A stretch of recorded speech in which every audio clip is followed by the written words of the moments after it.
15, ngati mwabelenga Korinto oyamba 15 verse 44 to verse 54. 44 nofikila ku 54. Even him, he could not make it. Na ena sana kwanilise yai. That's why God the Father moved to the 7th season. Ndiye pali ichi mulunga tate anaenda kunyengo ya number 7. And when you talk of the 7th season, ngati tanena pa nyengo ya number 7, they are written in Genesis 1:1 yeyinkala kulembedwa mu Genesis 1:1 to Genesis chapter 31.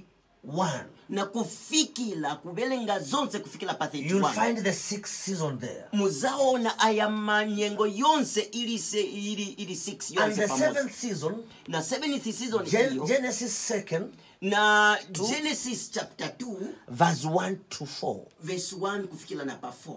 So that is what we have never taught. Ivi ndiye bintu vinangu vamene tunapunzisiwe bwino We have never taught the generation of churches. tunapunzisiwe ntawi ndi nyengo ya mulungu The atate. first generation of the church was led by Moses. Nyengo yoyamba yamene inankala kulamulidwa na Moses. The second generation of the church was led by Elijah the Tishbite. Fuko ya number 2 yamene inankala kulamulidwa na Elijah the Tishbite. When you read Genesis, ngati mwabelenga Genesis to Samuel the second, mwabelenga na 2 Samuel, that is the church that was led by Moses. ndiye chechi yamene Mose anasogolera. When you read from 1 Kings ngati mwabelenga kuyambira kuli mafumu ya number to 1 Malachi, kufikira kuli Malachi, that was the second generation of the church led by Elijah the Tishbite. ndichi fuko la chibiri la mene lilankala kusogolera na Elijah the Tishbite. The third generation of the church was given to Jesus. Fuko la chitatu ni amene inasogolero na Yesu Kristo. From Matthew kuchoka muri Mateyo to Judah. kufikira kuli Juda. And the fourth generation of the church Na fuko la number 4 was given to Adam the second. anapasidwa Adamu wa chibiri. Revelation. Kuchivumbuluso. The whole of the revelation. Yonse chivumbuluso chonse. We are never taught that. Tunapunzisiwe izi zintu. And that's why when we reached millennium, Mnapadi ichi pamene tunafika 2000 millennium, the world was cheated wantu banali kukala onemizi wa and boza lied on na kunkala kuchiyembekezo that the world is coming to an end. kutati ziko libwela kuyenda kusila. That time, But palija nyengo the season of Jesus Christ, ndiye pamene ntawi ya Yesu it is Kristo the one that was coming to an end. ndiye amene inali kubwela kuti So isile. let me ask you, the Zambians, Manje isema Zambia nikuchokela kuli mulunga after tatu. millennium 2000, Kuchoka pali ija millennium has 2000 the world come to an end? kodi ziko inasila. And that one proves you that Na pali ichi ndiye chamene chaonesa it kuti was only the season of Jesus ni nyengo chabe ya Yesu Kristo and his operations on earth na operation ya Yesu Kristo pano paziko to pave way for God the Father. pakuti isogolele no segula njila ya mulungu atate mwene wake. That one we are not taught. Izi zintu zonse ezi tunaponzisiwe yayi. And that one you can find it in Matthew 21st, Iyi muzaiona muri Mateo verse chapter 21 33 kuyambira kubelenga pa 33 to 40.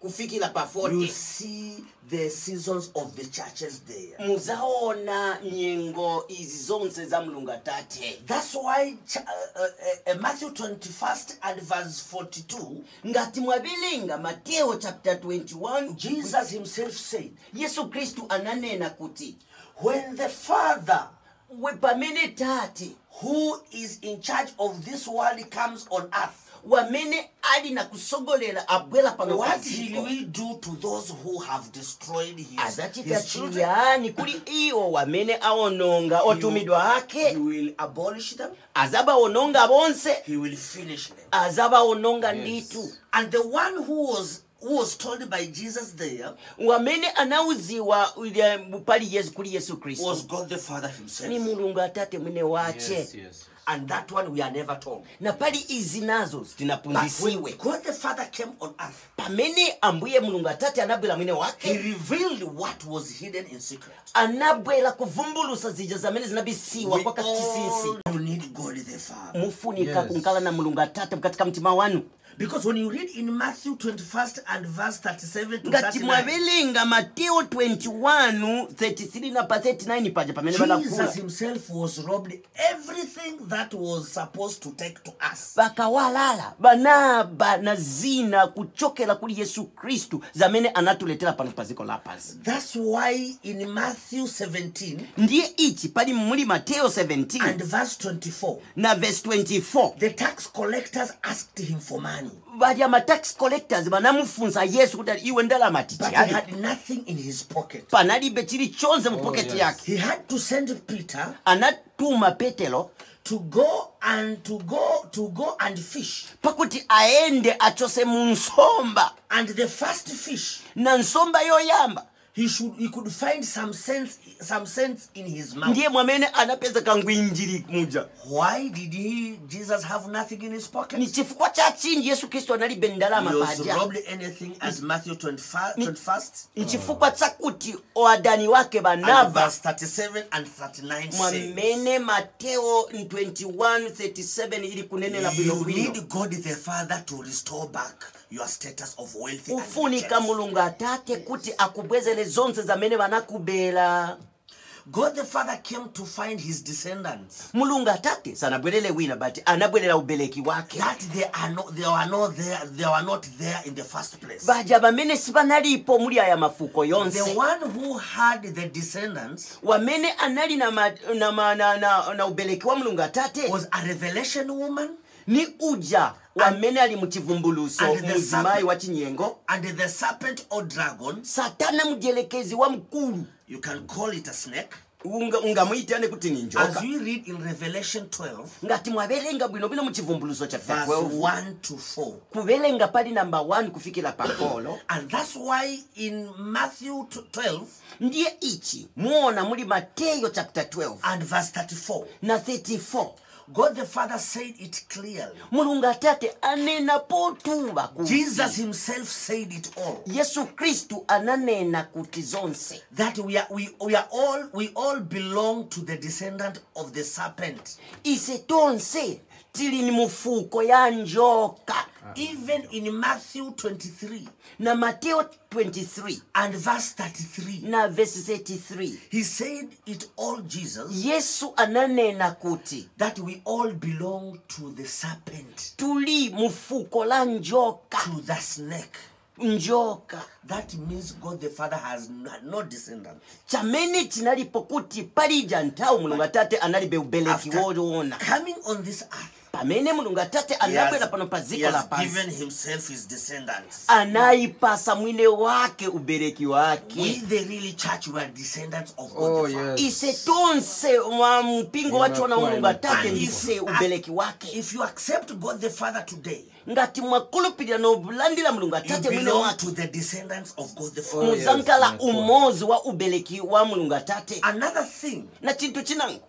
God the Father came to remove us from slavery. Mulungu Atate anabwela kuti atuchose muri bukapolo. We are all slaves on this earth. Imwe isetsewo wonse ndise bakapolo pano paziko la pansi. As we read in Genesis 15, Ngati mwabelenga muri Genesis chapter 15 verse 8 to 15, 8 kufikira ku 15. the church, Mupingo. me and you, Mupingo ndimwe na neo. we are taken as slaves Tunapitengewa munga bakapolo. even before we are born Na pantawu ya menenchi tukalibe kubadwa. for 400 years. Pali 400 years. For the mistake that Abraham made, Chifukwa cha Abrahamu problem ya mene anapanga pali janiyengo. because he was the father of all the descendants then. Chifukwa cha kuti ndiye wa mene anali tate wa ubeleki wonse. Another thing, God the Father na chinangu chamene mulungu atate came to pay our old debts. kuti abwele pano anabwela kulipira nkongole zatu zonse. The debts that was piled in first season to the 7th season. Nkongole zonse zamene tunani nazo kuyambila pafuko ya number 1 kufikila na panyengo ya number 7. Cherubite was asked to praise and worship God the Father. Lucifer anapasidwa mpamvu yo imbila na kutamanda mulungu atate. He never did it and he left the debt. Sana kwanilise ndipo anataba notaba. Adam the second was told to cultivate Adam na iye anapasidwa mpamvu yolima na kusunga and produce, as I said earlier. Pakuti mwamene mwemeze bakambila pa first pa chiyambi. He never did it. Sana kwanilise. And that's why even today, na pali ichi na siku ya lelo, the young men, we cannot go to cultivate and produce in our farms banyamata sibangaende kuyenda kulima bwino because bwino of the debt that was left by Adam the chifukwa first. cha nkongole ija Adamu anatusiyila. Mose in the third season, munyengo fukola namba nyengo ya namba ya chitatu, he was asked to remove the children of Israelites anapasidwa ntawi yochosa ma Israelites from slavery and hardship, kubachosa muri ukapolo na kuvutisiwa, but he never reached Canaan. sana fikeko kukenda. That's why Ndiye ichi you start our businesses but you cannot reach the destiny. muyamba ma businesses but simungafike kuti mwapanga bwino zintu zonse It finishes just in the middle chifikira chabe pakati mwago because of that debt. ni chifukwa chaija nkongole. God the Father has come to pay. Mulungu atate anabwela kuti manje zizonza achosepo. Even Jesus, na Yesu Kristo wamene he left the debt. na eve anasiya nkongole. He was asked to redeem anapasidwa mpamvu yopulumusa the one that was suppressed by demons and evil ones. iwo onse wamene anavutisiwa na mademons na vibanda. He never did it. sivina kanwandisike bwino And that's why we are still in the churches. ndiye ichi chamene tupezeka tuli mu But we mipingo still yosiyana have siyana diseases. but tupezeka tuli na matenda, We are still poor. tuli ovutisiwa umpawi, We are still possessed by demons. tili na mademoni alikunkala muri sewa. That was the debt that was left by ni Jesus nkongole himself. Yesu anasiya iyo. God the Father has come to pay. Mulungu atate anabwela kuti zonse izi manje zichosewepo. We are now in debts. Tuli mu nkongole yakalala We mukokoti. are now wallowing in poverty. Tuli kuvutisiwa We are muri now, ukapolo. we are now facing sicknesses. Tuli kupita mu matenda. Those are the debts that were left by the saint. Izo ni nkongole zamene zinasiyirirwa nabaja bamene banatumiwa poyamba. And conditional love of God the Father, chikondi chopitirira cha he Mulungu has atate come to remove them all. anabwela kuti zonse izi zichokepo. That's why we love God the ndiye Father, ichi tili kukonda Mulungu atate mwine wake who is mightier than God the Son, wamene ali mukulu kupitira pali Mulungu mwana, who is mightier than God the Holy Spirit. wamene ali ni mukulu kupitira pali Mulungu mzimu wera. We are made to know they are the superior. pakuti tuzibe kuti weze ndiye mukulu opitirira The malile. truth is, choona nchakuti God the Father created the world and the whole universe. Mulungu atate ndiye analenga ziko na zonse za paziko. God the Father created the Son. Mulungu atate ndiye analenga zuwa, He created the Holy Spirit. analenga na mzimu wera. We all need God the Father. na ise tufunika kuyimirira Mulungu atate And eka. if you follow God the Father ngati mwazindikira noziba Mulungu and atate admit God the Father in your heart, nomulandila Mulungu atate mkatika mtima wanu. Isaiah 65 Isaiah 65 ili kunena verse 13 to 15, kuyambila kubelenga pa 13 kufika pa it 15 will come to pass in your life. chizankala kuchitika mkatika umoyo wako. When who are in God the Father eats, pamene bana ba Mulungu atate others bakulya will go hungry. benangu bamba kugala na njala. When we are in God the Father have laughter, ise bamene bali kuli Mulungu atate tuli kusekelela. others are crying outside there. baja bosaziba Mulungu atate bafunika kulila. It is not me, utawala wa man, who wrote this. si uyu kuwani kuchokela ku Amerika amena nena, God the Father himself. bati Mulungu atate mwine wake ndiye anena. But if you accept God the Father in your heart, ngati mwalandila Mulungu atate mtima mwanu. Isaiah 66 and verse 22 Isaiah 66 kubelenga pa 22 will come part of your life. izankala kuti ni mbali ya umoyo wako. And Isaiah 43 Isaiah 43 and verse 18 na 18 will come to pass. izachitika nditu. All that were in the past Izo zonse zamene zinali zakumbuyo will be washed away, zonse zizankala kuchosewapo, and God the Father will give you a new one. na mulungu atate akupasa mkalidwe ya sopano. When we are in the level of sons, Pamene tunali pa level ya mwana mulungu when mwana. I say son here, I don't mean Jesus Christ alone. Pamene ngatitakamba kuti mwana sikuli kutantauza Yesu Kristo. Moses was also the son. Mose na Eve anali kuitanidwa mwana wa mulungu. That's why he was called God was called God himself. Na chamene ichi anali kuitanidwa na Eve mulungu. In Exodus 2 and verse 1. Ngati mwabelenga Exodus 2 na verse 1. 7 verse 1. Exodus 7 and verse 1. Exodus 7 verse 1. Elijah Tishbite was the son. Elijah na Eve anali na Eve ni mwana wa mulungu. As we read in 1 Kings ngati mwabelenga muri mfumu zoyamba chapter 2 kuyambira chapter 2 and verse 9 to 10. na 9 na 10. He asked Elisha, anafunza Elisha kuti, ask everything to me and I will give it to you. funsa chili chonse chamene ufuna kuli neo niza kupasa. Only who has powers can do that. Wamene ali chabe na mpamvu ndiye ngachite icho. That's why we say he was the son of God. Ndiye chamene tunenela kuti na Eve anali ni mwana wa mulungu. Jesus Christ was the son. Yesu Kristu anali mwana wa mulungu. As we read in John 1 ngati mwabelenga muri Yohani verse 1 to 4. Mwabelenga Yohani chapter 1 to 4. He was the one.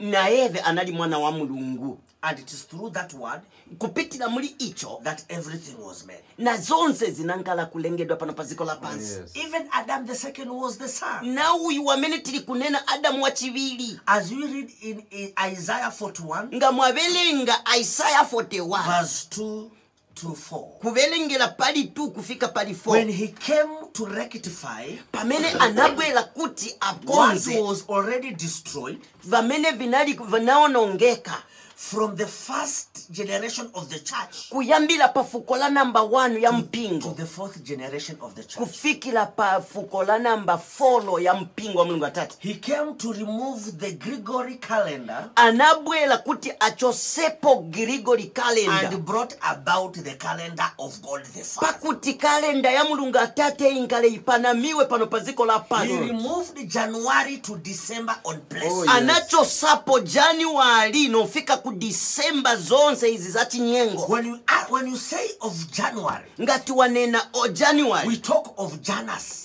tuli kunena pali Janus ka And that mulungu. Janus was demon. Kalya ka Janus ni ka demoni. When you talk of August, you are talking of Agostino. ngati wanena pali August, uli kunena pali Augustus. And the Agostino was the Agostino was the demon himself. Na Augustino na eve enzeli ni chidemoni. When you talk of June, you are talking of Julieta. ngati wanena pali Juni, uli kunena pali The Julius was demon himself. Julius na eve ni wamena nalipinja na That's Yesu. why God the Father brought the calendar. Ni pali ichi Mulungu atate mwene wake anabwezela kalenda The yake. first month Abibu Pamene pali mwezi wa yoyamba wa Abibu or Nisan na Nisan to the last month Adari. no fikira pa mwezi wamene unalembedwa mu mau ya Mulungu atate muri Bible ya Adari. I'll give you the numbers of Kohani of God the Father no pasa onse namba ya lembedwa bana ba Mulungu who atate are in Zambia that you go to them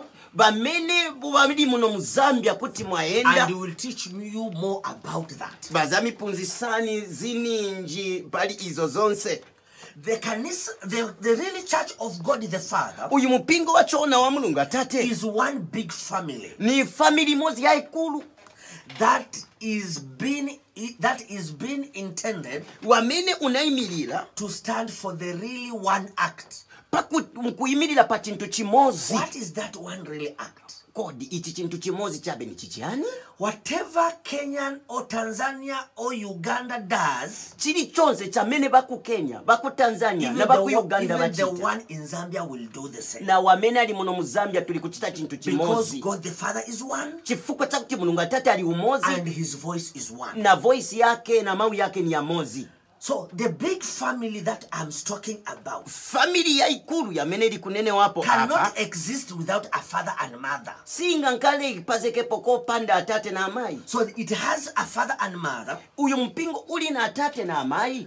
As it was from the beginning when God the Father mwamene chilimonga mwamene chinayambira pamene mulungu atate was pachiyambi starting the season, the generation of the church. analenga mafuko ndi nyengo za mulungu mwini wake. He chose Moses from Genesis to Deuteronomy anasanka Mose kuchokela kuli Genesis kufikira pa as Deuteronomy the father of the first church. pakuti ankale tate wa mpingo wapo yamba. From the first king to Malachi, First king kufika pali Malachi, he chose Elisha Tishbite anasanka Elijah kunkala wa mkulu to be the father of the second kuti generation of the ankale church. ndiye tate wa ila fuko. He chose Jesus Anabwela asanka Yesu to the voice of God the Father every day bamene bamalandila voice ya mulungu and atate have accepted the really church of God the Father. na kulandila uyu mpingo wa mulungu And atate. that's why I'm in Zambia today, Ndiye ichi uyu kuhani kuchokela kwa Amerika ni Mzambia so that the natives in Zambia pakuti onse osankidwa amana wa mulungu should atate know Mzambia about God the Father. bazive kuti mulungu atate tuli nawo. And the truth is, Na choona ni chakuti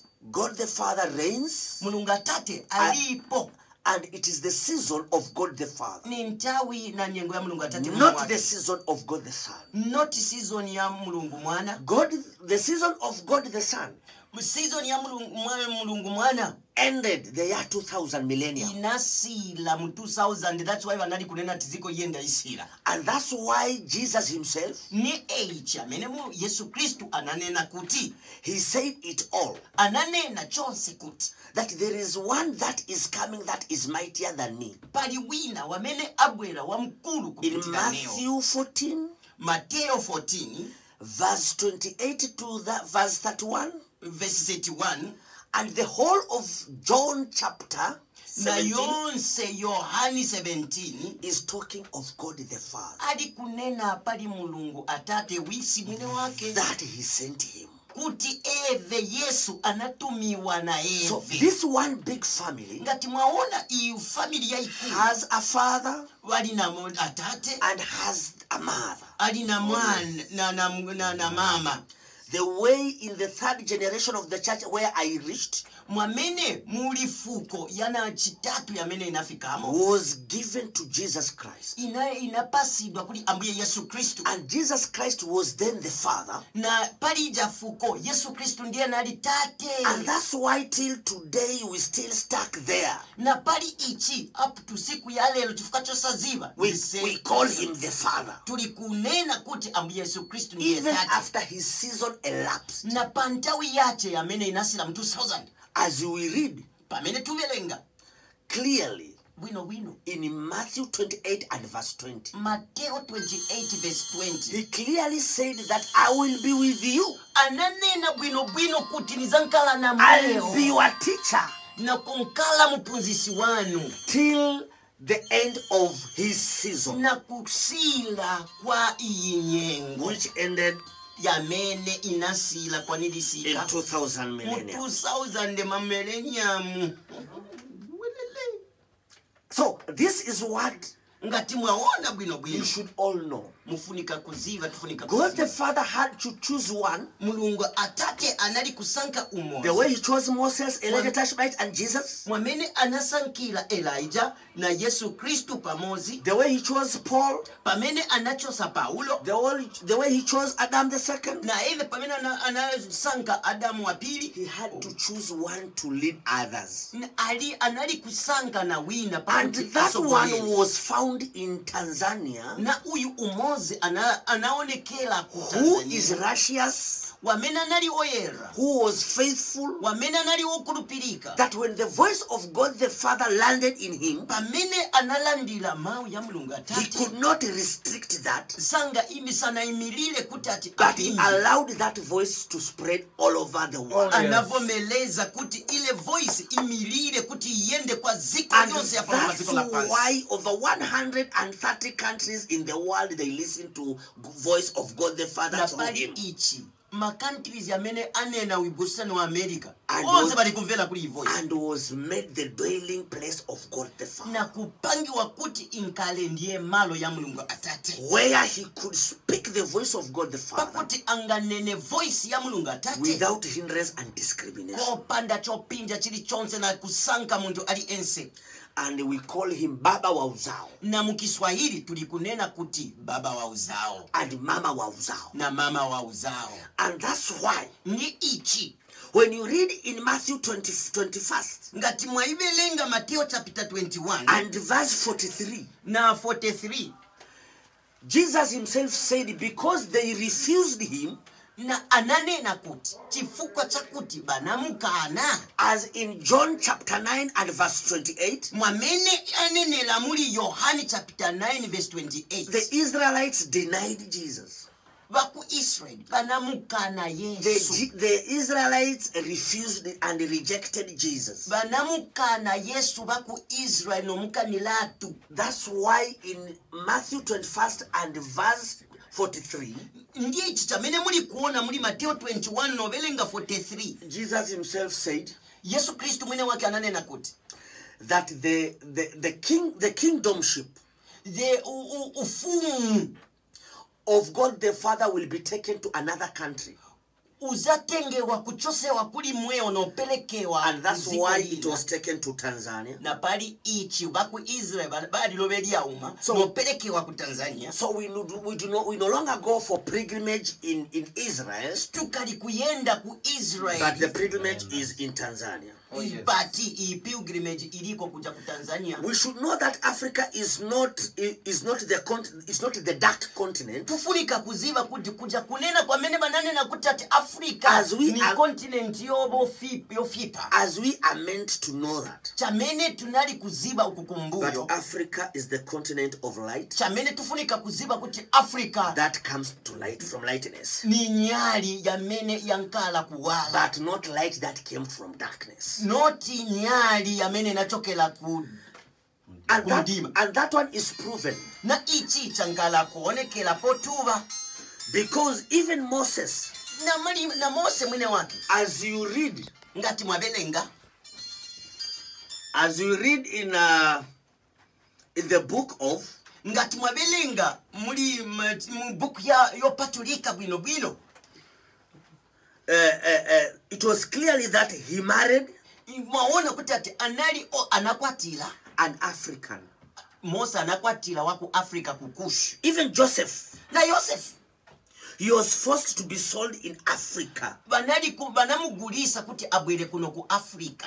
Even Moses na Mose na Eve and Jesus, na Yesu Kristu wamene they were rescued in Africa. anankala kupulumusiwa muno mu Africa pamene manafuna kumupaya. What does that supposed to mean? Na ichi chili kutanthauza chiyani?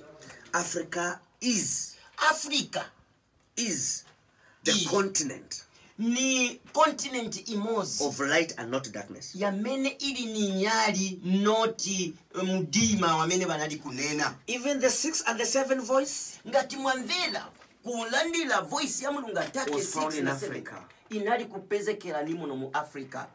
Even Na pali ichi china the father figure nation na Mulungu Atate country ya ikulu is found in Africa. ili kusankiwa ni kupezeka muno mu Africa. Even the scalp of the first man, na yonse cha muntu woyamba who happened to be Adam, wamene anali ni Adam, was found in Olduvai Gorge, Tanzania. inapelekewa inapazeka ku Olduvai Gorge ku in Tanzania. Tanzania. So that is all what you need to know of the really Church of God the Father. Ndiye chamene mufunika kuziba pa mpingo mozi wa Mulungu That Atate. instead of going through Jesus, Pakuti instead ya kutupitire muzina ya muntu wina we go Yesu Kristo, direct to God the Father. tuli kuyendela direct kwenda kuli Because Mulungu he's the one Atate. who reigns. Chifukwa chakuti ndiye wamene ali kumusogoleri wa zonse. The season and time of Jesus Ntawe ndi nyengo ya Mulungu Atate elapsed or finished inasila yonse in 2000 millennium. mu 2000 olo yamene tinali kukamba kuti millennium. If anyone has a question, you could ask now. Palinga tipali bena bamene bali na mafunso, I think mungafunse pa nthawi ino. We have few minutes. tuliko na tuma minutes tutontotiala. Okay, zikomo kwambiri omvesera ndiye pali pano mungate kuomba lamya pa namba ya 0976 898039 ndiye mkatero mzafunsa mafunso osiyana-siyana amene ndili mukakhale nawo ndithu kuti mwafunse akapolo wa Ambuye ndithu pali pano mzakhala wamasuka ndithu 0976 898039 mukatero ndithu mzakhala live pa wireless pano kuti ndithu zonse zine mukufuna kuti mufunse mwina kuti mthandizidwe kuli akapolo wa Ambuye amene ali mstudio muno ndiye pa matero pake pa program imeneyi I'll give you the line so that at least when these people they're out of the studio then you'll be able to communicate with them. Okay, so ndithu pali pano mukakhale wamasuka kutuma malamya 0976 898039 mukatero ndithu zonse mzatifika ku nyumba ya wireless ya Radio Pasmi. Okay, tuli kutokoza maningi kuli mulungu Atate chifukwa chakuti ni nthawi yabwino yamene yakwanilisika na kulandila alendo atu kuchokela kuja ku Boston ku United States of America, kuchokela ku Tanzania, kuti mulungu Atate aletesa voice yake kuno mu Zambia pakuti ise tonse bamene okulupilira mulungu Atate timbesese ndiponso zina zonse zamene tinali kupinjiwa nazo na zina zonse zamene tinali kupezeka zovutisiwa mu matenda na zina zonse zamene tinapezeka nazo mulungu Atate ni nthawi yache yamene ali kunena no kamba kuti nthawi ya kwana zija zonse zapita zata. Okay, ndithu pali pano poyembekeza kuti ndithu mtenge malamya kuti mtume bwanji kuti wameze komata pang'ono so that at least pambuyo pake tizabwereranso.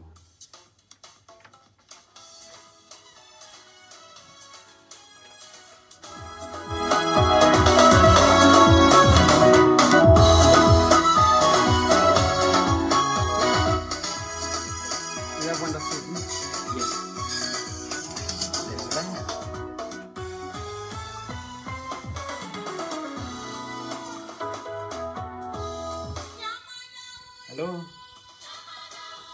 If you have any question, please can you ask? Hello. Hello.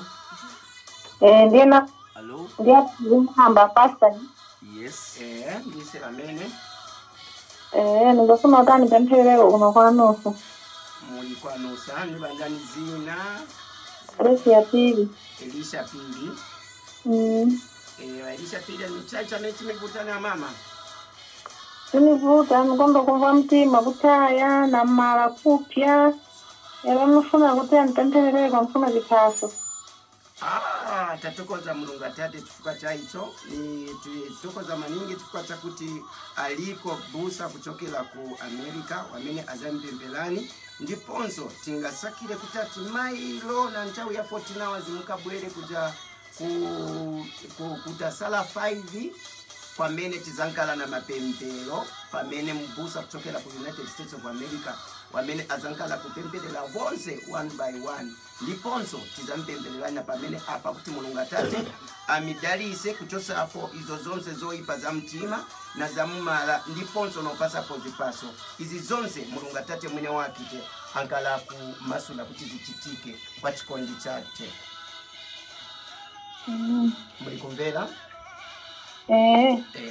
So tuzapempela kuti mulungu Atate amimasule but tuzapempa kutati na imwe bamene mailo mukabwere so that tikazive bwino kulingana na mulungu Atate wamene abifuna kutati amidalise. Gwilani pa malapano tunde gwilani pa malapano Nakuyapo. Nifuna kutati muyambe kubweza hapo mawe yamene nzanena first time. Kambali ti mulungu Atate. Mulungu Atate. Natokoza. Natokoza. Chifukwa. Chifukwa. Cha ulemelelo. Wako. Pakuchosa. Vuto. Ya mtima. Na mmala. Mwanga. Natokoza. Chifukwa. Chakulandila. Chipaso. Pa umoyo wanga. Kuyambila lelo. Nalandila. Chipaso. Changa. Amen. So Madam, how are you? Mama muli bwanji?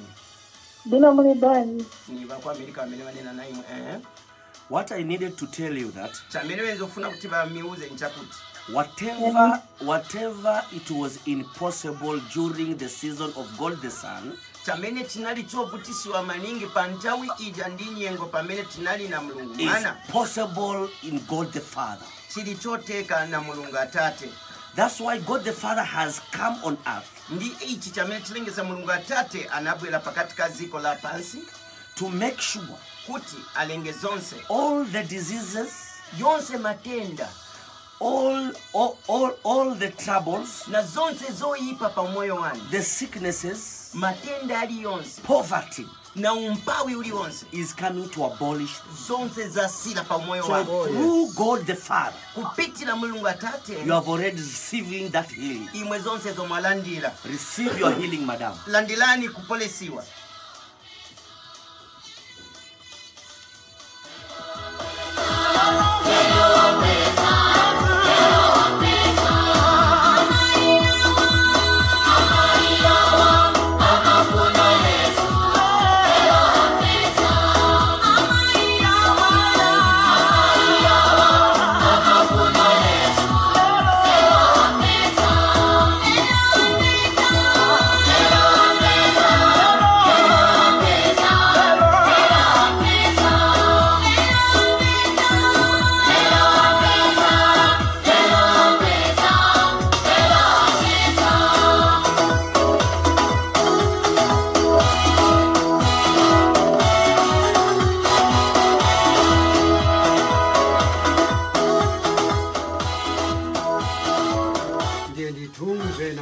Mkufuna tumombe malami ndiye azibusa ali muno mkati mwa nyumba ya pasme. Mina nditu atuwa kuziko la USA Amerika, vena nditu ku Kenya, manso vena mambuma lunapeta uke. Mwazese namba la ini 0976 898 39. Mukatero zina zili zonse mene mkuvutikira kani mavuto ya mbanja, kani mavuto hapa kipipani. Mukatero nditu za pesa yangu kwa siku ya leo. Mani malami watu mtundizike azibusa wa karibu bweli la kwao.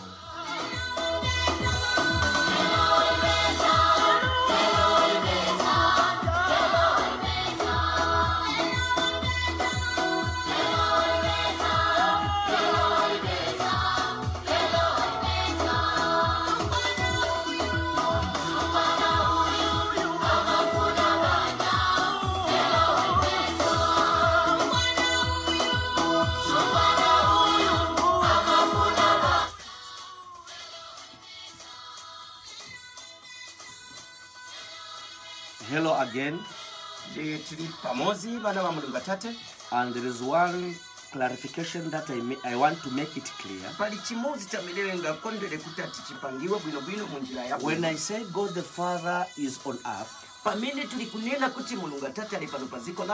and He reigns on earth, I mean clearly that God the Father is in your heart. Sali kuina sikwachikade yai Mulungu Atate ali mkatika mtima wako. His dwelling place is in the heart. Malo yonkalamu mkatika mtima wako. That's why in Proverbs chamene chinanena muli Proverbs 4 and verse 23. Muli 4 na verse 23. We are asked to protect our hearts twafunsiwa kuti tusamalire mitima zatu more than anything. Kupitirira chintu chili chonse, because that's where the source of every good things ndi uko kwena konse kwa mene zintu zonse that comes from.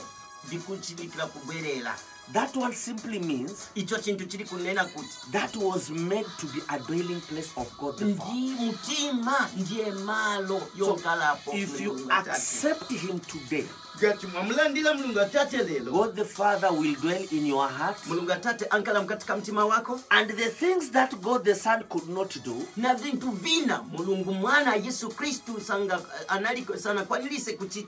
God the Father is going to do to make them to pass all of them. Zonse izo Mulungu Atate akwanilisa kuti amichitile zokoma zonse. He's above everything. ali opitirira pali chintu chonse He's above everybody. ali opitirira ni wa mkulu pa muntu ali There is no one who has been ever before God the Father. palibe wina ali onse anali kunkalapo kopanda mulungu atate. Even God the Son came before God the Father. Na mulungu mwana Yesu After Kristo God the Father. anabwela na kutumiwa na mulungu atate Even God the Holy Spirit na mulungu mzimu oera came after God the na Father. anabwela chifukwa cha kutumiwa na mulungu tate. It means he's the most high supreme. Nepa ichi ndiye mulungu atate wa mkulu pali zonse. That is to be worshipped, Wamene afunika kunkala otamandiwa, to be cherished wamene afunikiwa kukondewa by living things pali zontu zonse and non-living things. na zintu zamene zizili na umoyo, Things that you can see na zintu zamene muli kuona and things that you cannot see. na zintu zina zamene simungaone yayi. They all have to worship God the Father. Bafunika kutamandira na kulemekeza mulungu atate. As he said in Zacchaeus 14 and verse 9, Mwamene anakamba muri Zakaria 4 na verse 9, 14 and verse 9, 14 verse 9, that when he comes on earth, pamene ngatabwela pano paziko la pansi he will only be one, azankala chabe umozi and his name will be one. na zina lake linkala limozi. And when he said in Ephesians 4 and verse 6, Na pamene ananena mube na Efeso chapter 4 he verse 6, is only God the Father ni mulungu atate mwine wake that is above all, wamene ali opitirira pali zonse above everything, na opitirira pa chintu chili and chonse anyone. na muntu ali ense. You need God the Father here, Tufunika kunkala na mulungu atate mwine wake so that to enjoy pakuti mweo na neo what tisangalale was purposed and intended by him. chamene mulungu atate anatulengela kuti tupezeke nazo. Imekuwa. Tatokoza maningi bena bonse kapena bamene bali kumvelela kuli ino program tili kutokoza mulungu atate chifukwa chakuti tunalandila mutumiki wa mulungu atate kutoka ku United States of America. Uyo ali ni kuhani mukiswahili ili kusema kuti, ili kunena kuti kuhani utawala wa amani. Ali kule ku United States of America ni wamene ali mulaliki wa mulungu atate kuli ili branch amene ili kuitanidwa kuti Boston. Ni siapopeka tuli na wina wamene kuchokela ku ziko la Dar es Salaam. Uyo ndi ali mkulu wa ansembe onse pano pa ziko la pansi ni kuwani fahari. Tutokoza mulungu atate chifukwa cha Dr. Ngosa Chishitu na eve wamene anali kulandila muno mpeta uke bonse pamozi makuwani ba mulungu atate ndivena bonse na bakuwani wamene ali kuipanama ziko la Zambia ni kuwani success favor kuchokela kuja kuchipata mailo.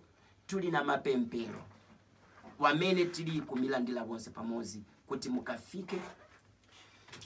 Okay, nditu pali pano kuli utenga wino kamba uti Pastor pray me, Pastor pray me, I need a job. Mware Sairek Tasala 9. Mware Sairek Tasala 9. Monga mwamene umutumiki wa mulungu atate uyu wamene achokela ku America wamene anali kunenela kuti paliko ntawi ya kumbuyo uku zintu zonse zinali zovutisiwa kutati simunga kwanilise but ntawi ino za kwanilisika.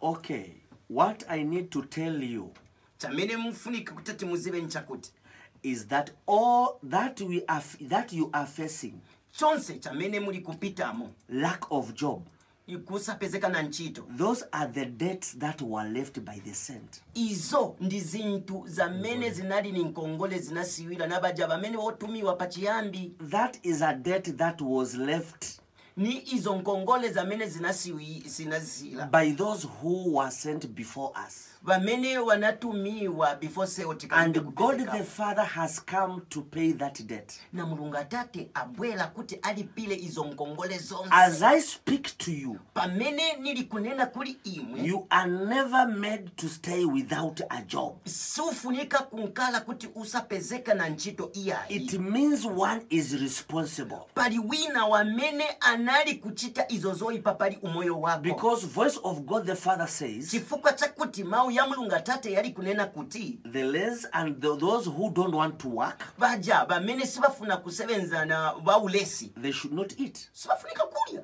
So it means you have your job somewhere. Itimi jamene chitantauza kuti wewe olina But nchito, someone was getting hold of it. but kuli wina wamene anagwira ija nchito. As I speak, Pamene tuli kunena your job has already been released. nchito yako yankala yo masulidwa.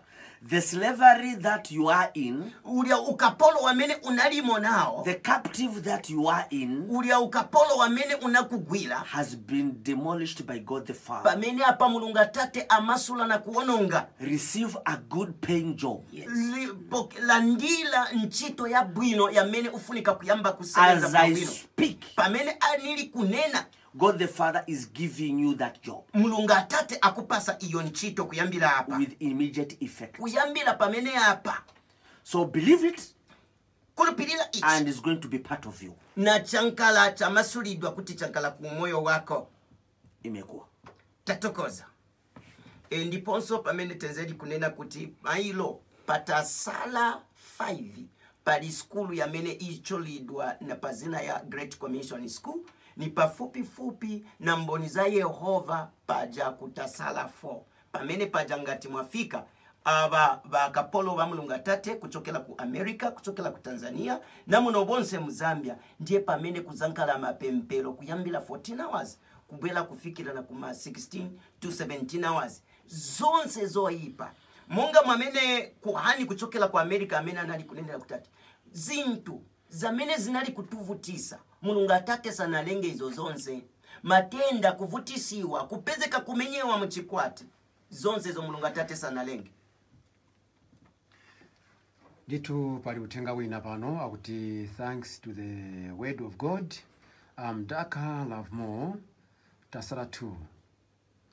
Nchia mikiro nditu. Awo ni badaka lavumo tutokoza nditu. Tuli kutokoza nditu kuli badaka lavumo chifukwa cha mau yo chilimbiso ya mene mweo muli kumwatumila kuno. Ndiponso Mulungu Atate mwine wake amidalise ni chamene chili kuonesa kutati chilimbiso chanu Mulungu Atate amasula zonse. Njila ya chikwati, njila ya nchito, na njila zina zonse zamene zili kuchitika pakati kankalidwe ya moyo wanu badaka lavumo. Mulungu Atate amidalise nditu sana sana. What I would like to speak you to my brother. Chamene wenganeni wangafune kunena kuli my brothers watu olo alongo watu.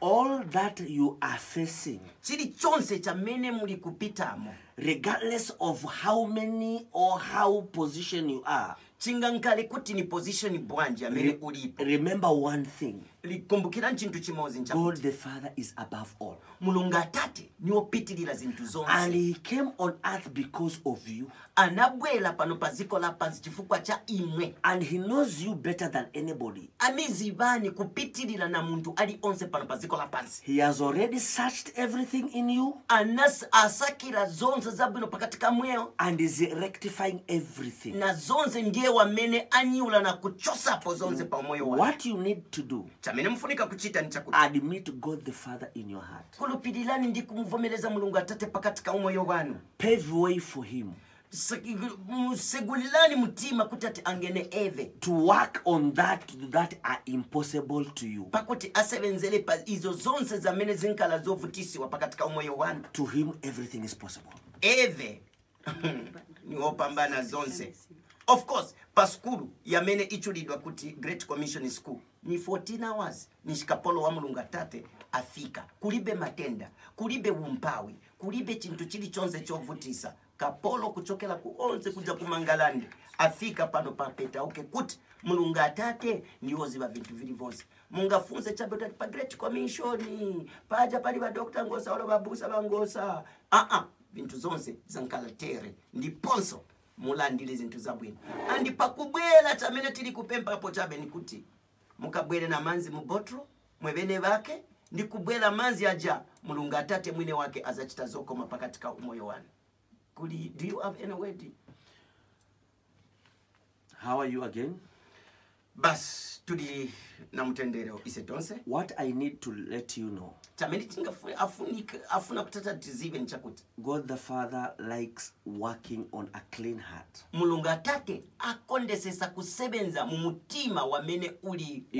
If you want God the Father to work miracles in you, and the manifestation in you, you should forgive anybody who has ever done you wrong.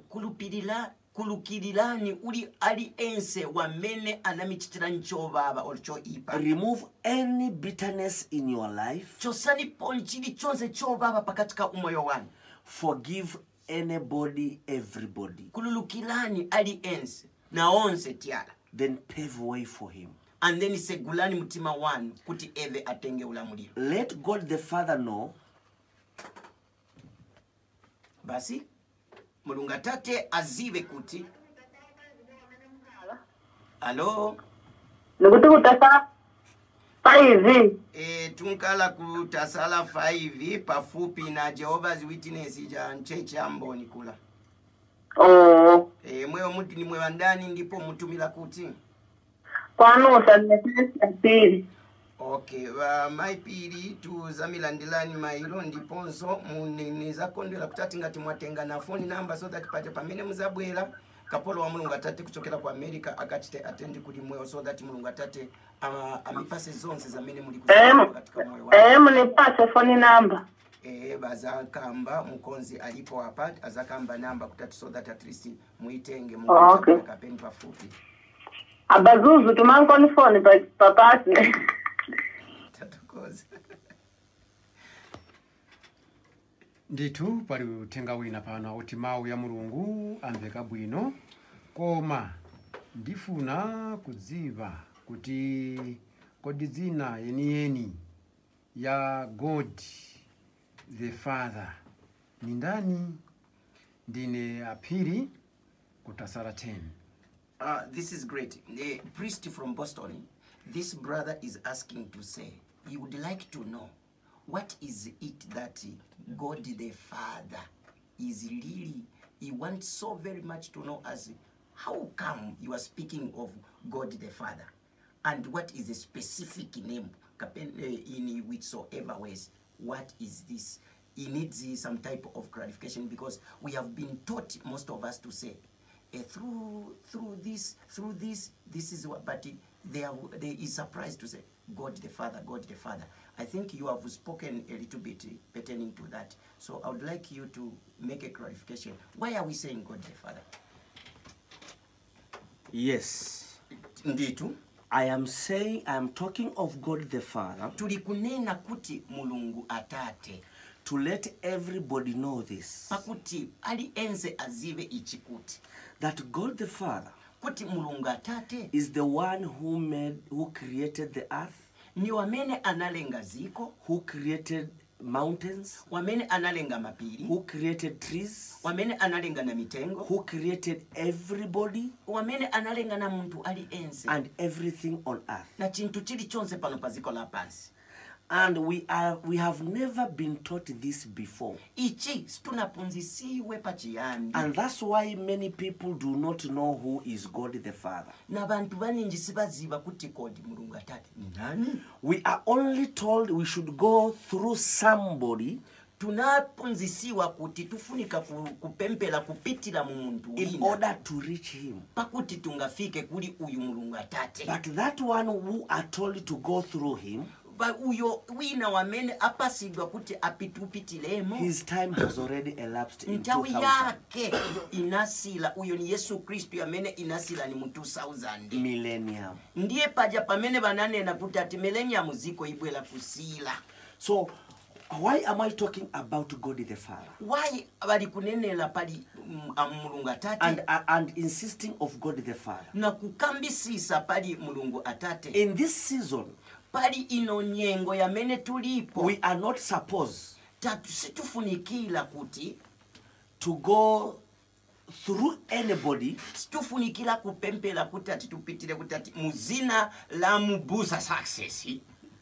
but we should go through God the Father direct himself. Chifukwa cha kutifunika kupempela kupitila muli mulungu atate mwine wake kulingana na lemba ya Korinto oyamba chapter 8 verse 5 to 6 yamene ili kunena kuti chapter 8 verse 5 to 8 yamene ili kunena mchizungu kuti, for though there be that are called gods, whether in heaven or in earth, as there be gods many and lords many, but to us there is but one God, the Father, of whom are all things, and we are in him, and one Lord Jesus Christ, by whom all things, and by him we know him.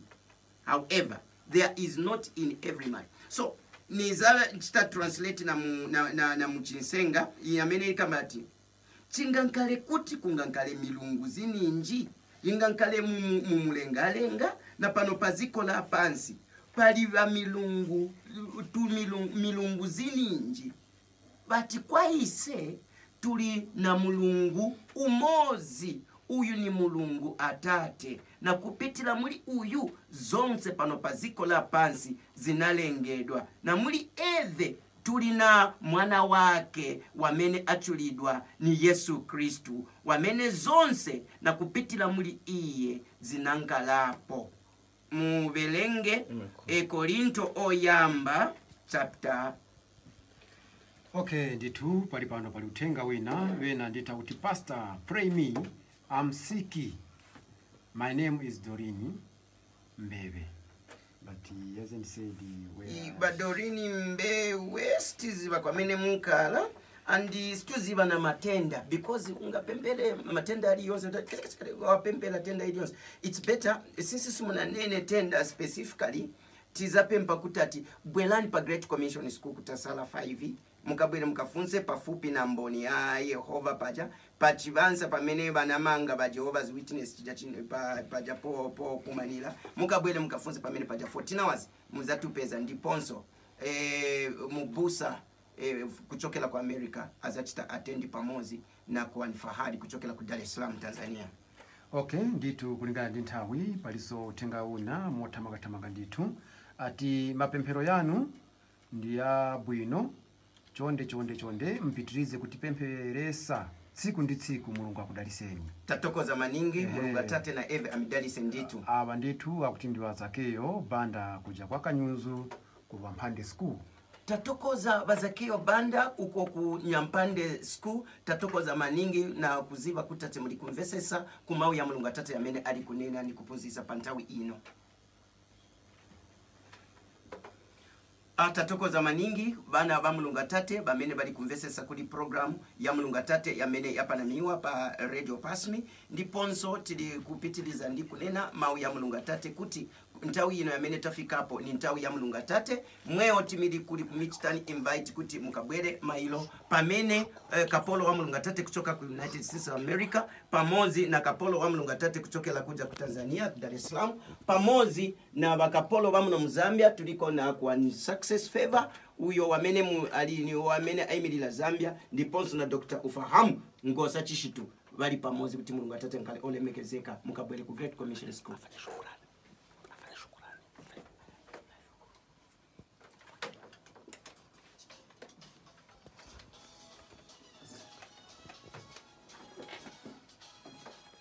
Je pali pano nditu akapolo wa mulungu amenewo azakhala kupereka namba kote kuti nditu sikulina kapena kuti mava mpatume phone kwa zonse zimene mukufuna nditu mthandizike mofikapo.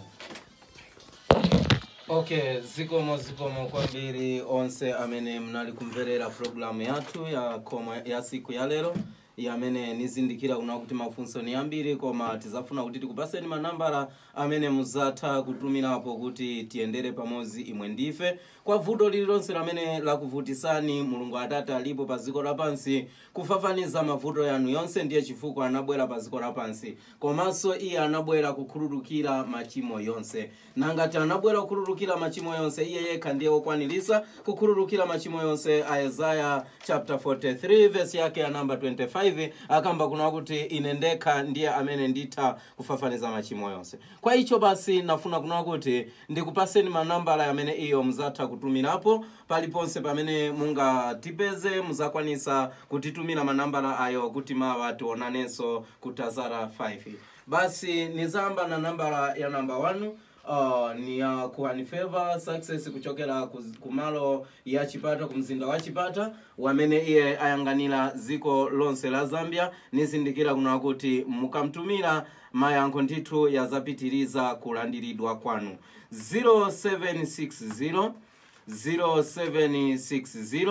961166 0760 961166. Mukatuma hapo ni muzayankhidwa kwa mafunso yanu yonse. Ndiponso mungathe kutumiranso pa nambala ya wansembe wina amene aliso kumalo ya Chipata ku branchi ina yache amene ni uti wamene nambala yake ndi 0969 ndiponso 0969 0969 44 67 65. Mukatumina pa nambala iyo azakuyankhani chimozimozi onse ndife amozi ndiponso tilankhula chilankhulidwe chimozi. 0969 44 67 65. Iyo muzalankhula ndi obedience. Ndipo nambala ina ndi ya wansembe wamene aitanidwa ufahamu kapena Dr. Ngosa mukati mwa malo yano ya Petauke wamene iye ayanganira Petauke yonse ndiponso ayanganira malo yonse yozungulira Petauke. Ndipo nambala yake ni 0979 0979 45 66 84 0979 45 66 84. Mukatuma hapo muta kulankhula naye. Ndiponso nambara yina ndi nambara ya ku wansembe New Blessings ya amene ndi 0764 74 55 15 0764 74 55 15. Basi nizafuna kuna kuti tipemphere pamozi ndiponso nizapemphera nainu mu chilankhulidwe chomveseseka bwinobwino chachichewa kuna kuti imwe naine tiendere pamozi. Tatokoza Mulungu Atate chifukwa cha ulemelelo ndi chikondi cha Mulungu Atate wansembe wamene atupasa manambala aya. Tuzayibalanso ndi kuyamika ku bana ba Mulungu Atate bamene balandira bonse bansembe kuchoka ku United States of America ndiponso na kuchoka kuja ku Dar es Salaam kwa Fahali na ponso kwani wa Boston utawala wa amani ndiponso na wansembe success favor wamene aimirilako ziko la Zambia.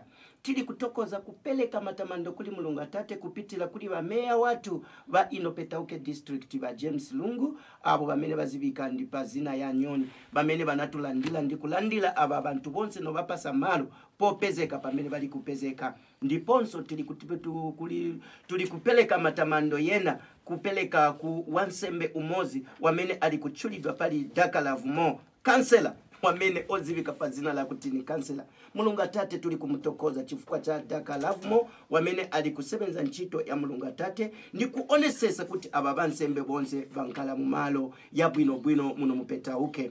Si apopeka tuli kutokoza maningi bansembe kupitila through ba officer in charge ba Reverend Ngoma bamene banatulandila ndiponso kutuvomeleza kuti Petauke Mulungu Atate ankale olemekezeka kupitila muri aba bonse bameya ba Dakalavumo